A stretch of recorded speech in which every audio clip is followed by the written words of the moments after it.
hope it's what you like." "It's perfect. Thank you so much."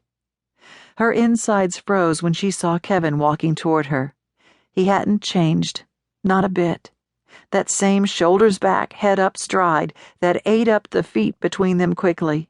His warm brown eyes were the color of chocolate swirled with caramel, and his thick brown hair glimmered with red highlights in the sunshine. At 6'4", he towered over most men. His eyes never left her, and he lifted a hand in greeting before stopping in front of her and stuffing his hands in his pockets awkwardly. "Mallory, it's good to see you." The formal words were like a fishhook in her heart, and she well remembered the last traumatic day she'd seen him. They hadn't spoken again until she called him for help, and she suspected he still hadn't forgiven her. Mallory leaned into the salt-laden wind in the bow of Kevin's boat and stared at the approaching cottage that had been the Blanchard home for 5 generations. Had it really been 15 years since she'd last seen the 2-story structure and the cove where she'd learned to swim? She was cold, clear through, and it was more than the brisk spring wind that chilled her. She and Aunt Blanche were all that was left now. Her aunt never had children, so there wasn't even a cousin to share in her grief. Her gaze went back to the home where she'd grown up. Breakwater Cottage stood on Mermaid Point. A stone breakwater curved around the point and provided a calm spot for the pier.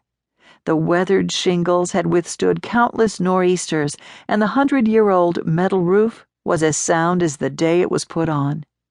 Kevin nudged his boat to the dock. She'd managed to avoid looking at him too hard. Everything about the situation made her uncomfortable, but it was her own fault. That mistake she'd made in calling him when she was panicked couldn't be undone now. It had been kind of him to meet her in Folly Shoals. She leaped out of the boat to tie it off before he could help her, then walked up the rocky hillside to the house. A pile of lobster traps, thick with barnacles, were stacked on the southwest side of the yard, and a boat her father had been repairing lay upended beside them. A boulder formed in her throat as she realized she was watching for her dad to come through the screen door. She would never see his smile again. The pain nearly doubled her over, and she paused to catch her breath. She would never make him proud of her now, never rub out the stigma of her shame. Kevin touched her arm, and she looked up at him. His bulk, swathed in the green game warden uniform, dwarfed her 5'2" frame. With shoulders as broad as the beam of a dinghy, he turned female heads all too easily. His eyes were filled with concern as he stared down at her. The wind had blown a thick lock of dark brown hair over his wide forehead, and he stood too close for comfort. Her arm tingled where his fingers pressed against her skin, and she pulled away hastily. "I'm all right. Everything just crashed in on me again." She set off for the front door. Her father never locked the house, and she opened the weathered red door. The familiar scent of pipe tobacco wafted up her nose as she stepped into the foyer. It had been so long since she'd been here. Too long. The pale yellow walls showed a few more chips in the plaster, and she stepped into the living room. The plaid sofa her parents had bought in the 70s still held its spot to the left of the fireplace. Her gaze went to the green leather recliner facing the fireplace. The indentation of her father's body remained in the cushion, and she resisted the impulse to step over and put her hand on the seat. Kevin's cell phone rang and she jumped.